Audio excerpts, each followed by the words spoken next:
Thinking about building a new house?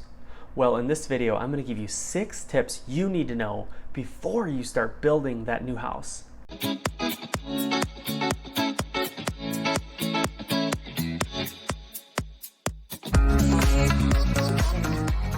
Hey everybody, David Calhoun with Keller Williams Integrity Lakes. I am a realtor here in Minneapolis, Minnesota, and if you're new to my channel, hit the subscribe button below. I'm constantly posting new videos about all things real estate, and you don't want to miss them. So in today's video, I'm going to talk about new construction and 6 tips that might help you if you're considering building a new house. So the first tip that most people are not sure about with new construction is that you get to have your own realtor represent you throughout the transaction. Because think about it, that agent that's representing the builder is doing just that. They're representing the builder's bottom line. So they're trying to save the builder money. So you as a buyer, you want to have your own representation and someone negotiating on your behalf.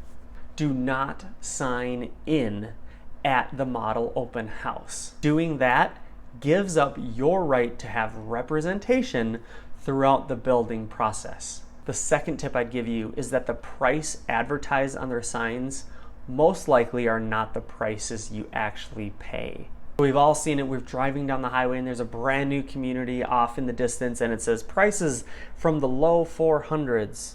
Okay, so really what does that mean? Well, that's their base model with their base lot, no upgrades. So if you're okay with that, that's fine. However, just know the model home you go tour is not gonna be in the low 400s or the price advertised on the big giant sign. The third tip I'd give you is do your research and find the right builder. So this is where you're going to figure out if you are going to use a national builder or a production builder, someone who builds a ton of homes in a development and you just kind of pick the plan with very few changes.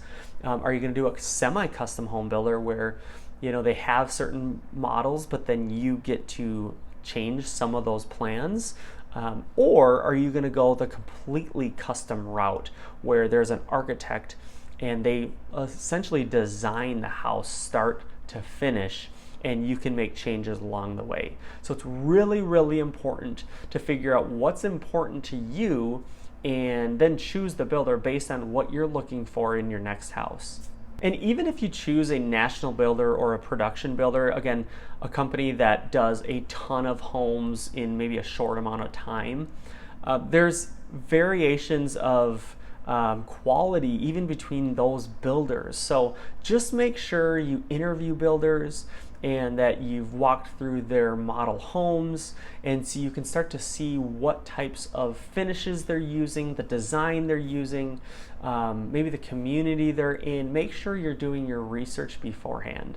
The fourth tip I'd give you is make sure the build timeline matches your moving timeline. Because when you're building a house, there's a lot of different variables going on. And there might be delays with construction. And so you gotta make sure you give yourself plenty of time as a buffer in case construction is delayed.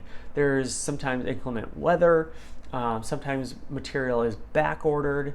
So just make sure you are not cutting it close, because a lot of times, depending on the builder, the timeline isn't always 100% accurate.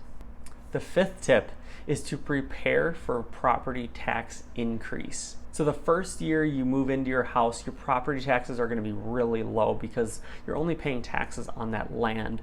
Well, after that year passes, your home's going to get reassessed by the city or the county tax assessor. And so your property taxes are going to increase significantly. So make sure you have that conversation with your lender and get an estimate on what you think the property taxes are going to be after that first year of you living in the house. And number 6, which is the final tip, is make sure you know exactly what the total price includes. So this is where I'm talking about, is that total price going to include sod, irrigation, landscaping? Does it include a blacktop driveway? Does it include a concrete driveway? You want to know all these things up front so that you can budget accordingly, because every builder prices these things differently. If you are with a production builder or a national builder, a lot of times they will include sod, landscaping, irrigation, and driveway into the price.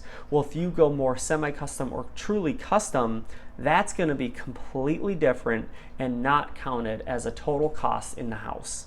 So there you have it. These are just 6 tips to consider when building a new house.